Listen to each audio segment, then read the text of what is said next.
Future of space mining, India's role।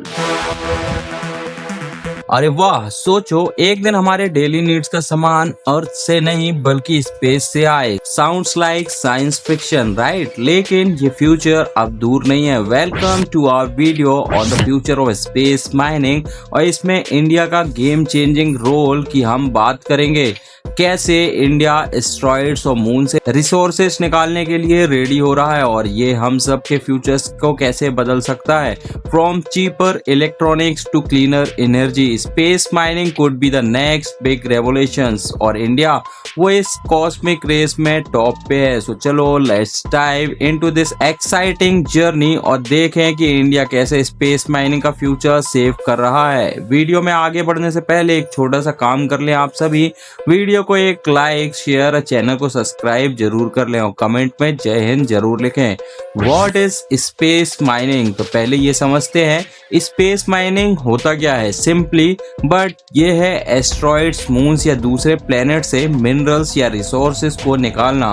अर्थ पे resources जैसे iron, nickels and rare metals limited है, लेकिन स्पेस में अनलिमिटेड खजाना है। एस्ट्रॉइड्स में gold, platinum and even water तक मिल सकता है जो स्पेस मिशन के लिए फ्यूल बन सकता है। अब सोचो एक एस्ट्रॉइड्स पे इतना प्लेटिनियम हो कि वो अगर अर्थ पे आ जाए तो ग्लोबल इकोनॉमी ही चेंज हो जाए, लेकिन ये काम आसान नहीं है। स्पेस में माइनिंग के लिए हाई टेक रोबोट्स, एआई और एडवांस स्पेसक्राफ्ट चाहिए और यहाँ इंडिया का रोल शुरू होता है। इसरो और इंडिया स्टार्टअप्स जैसे पिक्सेल और अग्निकुल कॉस्मोस इन टेक्नोलॉजीज पे काम कर रहे हैं। ये सिर्फ साइंस फिक्शन नहीं बल्कि रियलिटी बनने वाला है और इंडिया इसमें लीड कर सकता है। Why space mining matters? अब ये सोच रहे हो ना कि स्पेस माइनिंग इतना इम्पोर्टेंट क्यों है। देखो अर्थ के रिसोर्सेज कम हो रहे हैं। कॉपर, लिथियम और रेयर अर्थ एलिमेंट्स जो हमारे फोन्स, बैटरीज और ग्रीन एनर्जी के लिए चाहिए वो लिमिटेड है, लेकिन स्पेस में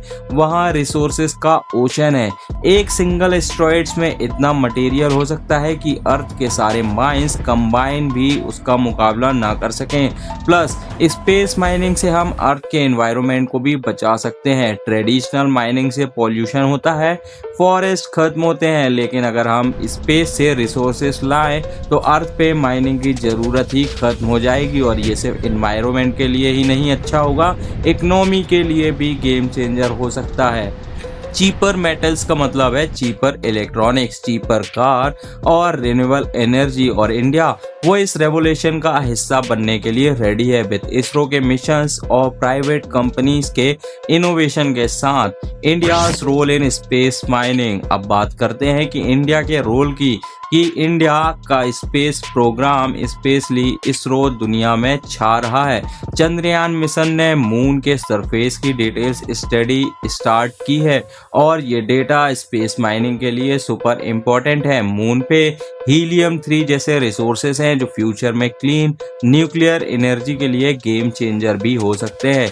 इसरो के अलावा इंडिया स्टार्टअप्स भी इस रेस में हैं। Agnikul Cosmos small satellites launch vehicles बना रहा है जो माइनिंग मिशंस के लिए छोटे और सस्ते स्पेसक्राफ्ट्स लॉन्च कर सकते हैं। पिक्सेल्स के हाइपर स्पेक्चुअल्स इमेजिंग सैटेलाइट्स एस्ट्रॉइड्स के मिनरल्स को स्कैन कर सकते हैं और गवर्नमेंट वो न्यू स्पेस इंडिया लिमिटेड के थ्रू प्राइवेट कंपनीज को बूस्ट दे रहा है। इंडिया का एडवांटेज ये है कि हम कॉस्ट इफेक्टिव टेक्नोलॉजी बनाने में एक्सपर्ट्स हैं। जहां बड़े कंट्रीज बिलियंस खर्च करते हैं, इंडिया वही काम कम बजट में कर देता है। ये कॉस्ट एडवांटेज इंडिया को स्पेस माइनिंग का ग्लोबल लीडर बना सकता है। प्लस इंडिया के साइंटिस्ट और इंजीनियर्स का टैलेंट दुनिया में अनमैच्ड है। सो जब बात स्पेस माइनिंग की हो, India is not just participating, it's leading the way.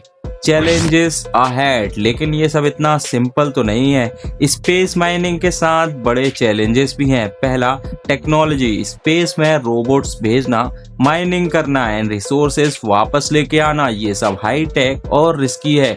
एक छोटा सा मिस्टेक और मिशन फेल हो सकता है। दूसरा, लीगल इश्यूज। स्पेस का रिसोर्सेज किसका है? इंटरनेशनल लॉस जैसे आउटर स्पेस ट्रीटी कहते हैं कि कोई कंट्री स्पेस के रिसोर्सेज रिसोर्सेज का ओनर नहीं बन सकता है, तो इंडिया को ग्लोबल कॉरपोरेशन के साथ काम करना होगा। तीसरा, इन्वायरमेंटल रिस्क। स्पेस में माइनिंग से डेब्रिस बढ़ रहा है, हो सकता है कि सैटेलाइट्स और मिशंस के लिए ये खतरा हो।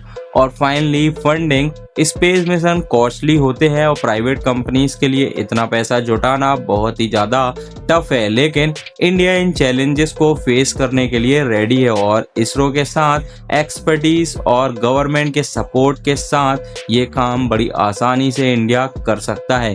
ये चैलेंजेस थोड़े से बड़े हैं, लेकिन इंडिया के लिए इम्पॉसिबल नहीं है। What next for India? तो अब फ्यूचर क्या हो सकता है? बाय 2040 इंडिया स्पेस माइनिंग का पावर हाउस बन सकता है। इसरो ऑलरेडी मून और मार्स मिशन पे काम कर रहा है और एस्ट्रॉइड्स के लिए मिशंस प्लान कर रहा है। इंडिया स्टार्टअप्स जैसे टीम इंडस और sky roots aerospace new technology develop कर रहे हैं जो स्पेस माइनिंग को रियलिटी बना सकते हैं। गवर्नमेंट भी सपोर्टिव है जो प्राइवेट स्पेस सेक्टर को बूस्ट कर रही है और international collaborations. India already NASA, ESA and दूसरे स्पेस एजेंसीज के साथ काम कर रहा है। ये टीम वर्क इंडिया को स्पेस माइनिंग का ग्लोबल लीडर तो बना सकता है। और पब्लिक की बात करें, हम सबको भी अवेयर होना चाहिए। स्पेस माइनिंग हमारे फ्यूचर को बदल सकता है। Cheaper tech, cleaner energy and sustainable growth. तो इंडिया के इस मिशंस को सपोर्ट करो और सोचो कि एक दिन हमारा स्मार्टफोन या कार स्पेस के रिसोर्सेज से बना हो। तो दोस्तों, स्पेस माइनिंग सिर्फ एक ड्रीम नहीं बल्कि रियलिटी बनने वाली है और इंडिया इसमें बड़ा रोल प्ले कर रहा है। फ्रॉम इसरो के मिशन टू स्टार्टअप्स के इनोवेशन, हम एक नए युग की शुरुआत कर रहे हैं, लेकिन ये जर्नी आपके बिना अधूरी है। आप सभी चैनल को सब्सक्राइब जरूर करें, वीडियो को लाइक एंड शेयर भी करें और कमेंट में बताओ कि आपको स्पेस माइनिंग का फ्यूचर कैसा लगता है। क्या इंडिया $1 ट्रिलियन इंडस्ट्री का लीडर बनेगा? लेट्स ड्रीम बिग और एक साथ इस कॉस्मिक जर्नी का हिस्सा बनो।